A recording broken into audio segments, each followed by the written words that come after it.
Oke, baik. Bismillah. Assalamualaikum warahmatullahi wabarakatuh. Mahasiswa, ini adalah pertemuan kita yang kedua. Jadi di pertemuan pertama kita sudah melakukan kontrak perkuliahan seperti biasa. Pada pertemuan kedua ini kita akan langsung masuk ke materi. Wira usaha atau entrepreneur. Uh, Wirausaha atau wira swasta secara etimologis berasal dari bahasa Sanskerta, terdiri atas 3 kata yaitu wira, swa, dan sta. Wira itu artinya manusia unggul, teladan, tangguh, berbudi luhur, berjiwa besar, berani, pahlawan, pionir, pendekar atau pejuang kemajuan, dan memiliki keagungan watak. Itu arti dari wira.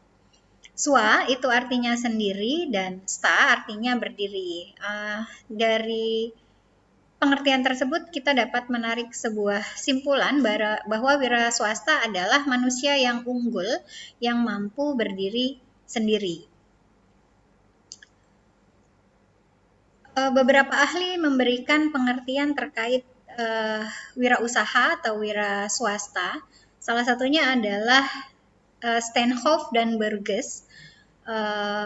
Mereka menyatakan bahwa wirausaha adalah orang yang mengorganisir, mengelola, dan berani menanggung risiko untuk menciptakan usaha baru dan peluang berusaha. Itu menurut Steenhoff dan Burgess. Nanti silahkan menurut para ahli yang lain, silahkan kalian cari beberapa pengertian wirausaha menurut ahli, sehingga nanti kalian dapat menarik sebuah simpulan, menarik sebuah pengertian sendiri, definisi sendiri terkait wirausaha. Selanjutnya ada 6 hakikat dari kewirausahaan. Yang pertama, kewirausahaan adalah suatu nilai yang diwujudkan dalam perilaku yang dijadikan sebagai sumber daya, tenaga penggerak, tujuan, siasat, kiat, proses, dan hasil bisnis. Itu menurut Ahmad Sanusi. Sedangkan hakikat yang kedua, kewirausahaan adalah suatu kemampuan untuk menciptakan sesuatu yang baru dan berbeda.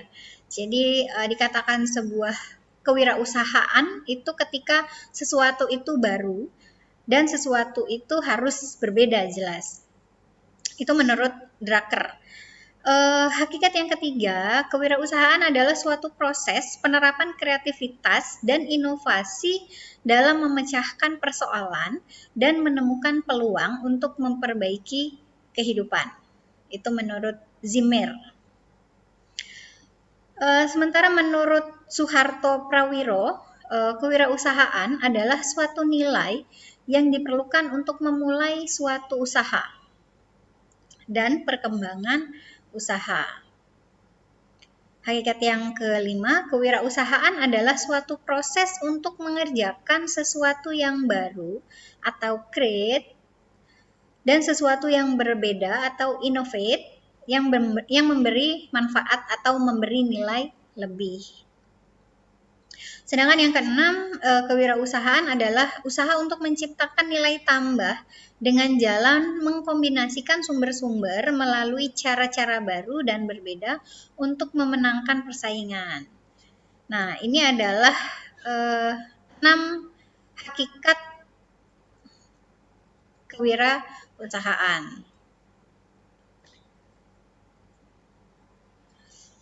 Ada berbagai macam keuntungan. Jadi dalam berwirausaha ini kita memiliki keuntungan dan kerugian. Keuntungan dari berwirausaha yang pertama, otonomi. Otonomi dimaksudkan sebagai pengelolaan yang bebas dan tidak terikat, membuat wirausaha memposisikan seseorang menjadi bos. Jadi ketika kalian berwirausaha, maka secara otomatis kalian dikatakan sebagai bos. Kemudian yang kedua, tantangan awal dan perasaan motif berprestasi. Peluang untuk mengembangkan konsep usaha yang dapat menghasilkan keuntungan sangat memotivasi wirausaha. Yang ketiga, kontrol finansial atau penguasaan pengawasan keuangan. Jadi di wirausaha akan sebagai wirausahawan kita akan bebas untuk mengelola keuangan dan merasa kekayaan sebagai milik sendiri karena usaha sendiri. Berbeda dengan ketika kita menjadi seorang karyawan atau pegawai di suatu perusahaan. Maka kita harus tunduk pada peraturan perusahaan.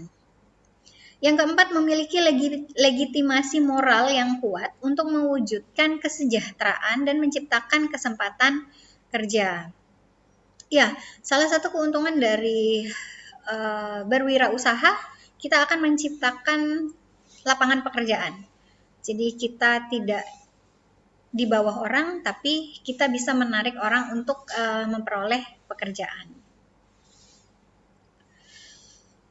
Itu tadi keuntungan ketika kita berwirausaha. Di samping keuntungan juga ada kerugian ketika kita berwirausaha. Yang pertama adalah pengorbanan personal. Pada awalnya seorang wirausaha itu harus bekerja dengan waktu yang lama dan sibuk. Sedikit sekali waktu untuk kepentingan keluarga dan rekreasi. Hampir semua waktu dihabiskan untuk kegiatan bisnis. Ya, menurut saya setiap hal apapun untuk menjadi sukses maka kita harus giat, kita harus fokus, kita harus sibuk, dan beberapa hal itu menjadi pengorbanan kita untuk mencapai sebuah kesuksesan. Maka ini menjadi salah satu kerugian dari berwirausaha. Tapi yakinlah di balik itu ketika kita sudah bersusah, maka kedepannya ketika sudah sukses kita akan bersenang. Kemudian yang kedua, beban tanggung jawab. Ya, yang namanya wirausaha karena punya sendiri, karena milik sendiri, maka tanggung jawab akan dipikul sendiri juga. Wirausaha harus mengelola semuanya, baik fungsi bisnis, pemasaran keuangan, personil maupun pengadaan dan pelatihan. Jadi berbeda beban tanggung jawab ketika berwirausaha atau ketika kalian nantinya akan menjadi seorang karyawan. Kalau menjadi seorang karyawan, kalian punya bos, kalian di bawah bos. Tapi ketika kalian berwirausaha, itu karya kalian sendiri, itu usaha kalian sendiri, maka beban tanggung jawab akan terasa lebih berat.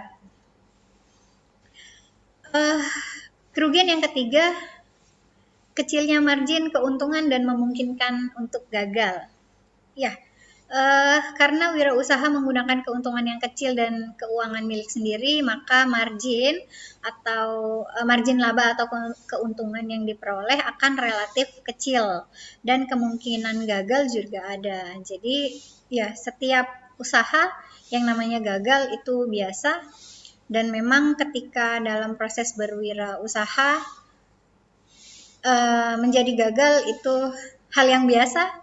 Dan yang menjadi tidak biasa adalah kita terus berjuang untuk tetap berdiri ketika kita gagal. Selanjutnya adalah bagaimana sih langkah-langkah atau cara kita ketika kita ingin memulai untuk berwirausaha. Jadi ini ada 5 opsi langkah-langkah untuk memulai wirausaha, tapi silahkan nanti jika kalian memiliki pendapat lain atau kalian membaca referensi lain, ini saya hanya akan memberikan 5. Jadi yang pertama, ketika kita ingin memulai wirausaha, yang pertama adalah pilih bidang usaha yang paling kita minati. Jadi ketika kita sudah suka, ketika kita sudah sangat berminat dengan bidang tertentu, maka proses kita berwirausaha itu akan lebih mudah, lebih lancar, lebih enjoy. Jadi yang pertama kita harus tahu bidang usaha apa sih yang kita bisa, yang kita mampu, yang kita sangat suka, maka itu menjadi pilihan pertama. Setelah kita memilih bidang usaha, maka langkah kedua kita harus memperluas dan memperbanyak jaringan bisnis dan pertemanan. Ya, iklan yang paling baik, yang paling cepat dan gratis itu adalah jaringan ya, bisnis atau pertemanan. Ketika kita punya banyak teman, kita punya banyak relasi, maka ketika kita memiliki usaha tertentu, orang-orang tersebut akan lebih mudah untuk mempromosikan usaha kita. Maka kita harus perluas dan perbanyak jaringan bisnis dan pertemanan. Kemudian yang ketiga, pilihlah keunikan dan nilai unggul dari produk atau jasa yang akan kita jual. Jadi untuk menjadi laku, yang pertama barang yang kita jual itu harus unik, harus memiliki nilai unggul, nilai yang berbeda, nilai yang lebih tinggi dari produk-produk yang biasanya dijual di pasaran. Maka konsumen itu akan lebih tertarik dengan yang seperti itu. Kalau kita menjual barang yang sama, yang sudah biasa dengan barang yang ada di masyarakat, maka itu akan sedikit kurang diminati. Maka kita harus menjual barang yang unik. Selain unik juga harus lebih unggul, harus lebih baik dibanding dengan barang yang ada di pasaran. Kemudian yang keempat, kita harus mampu menjaga kredibilitas dan brand image. Jadi jangan hanya sekedar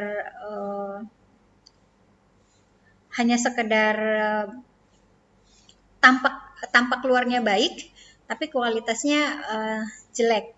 Maka itu juga akan menurunkan daya beli dari seorang konsumen.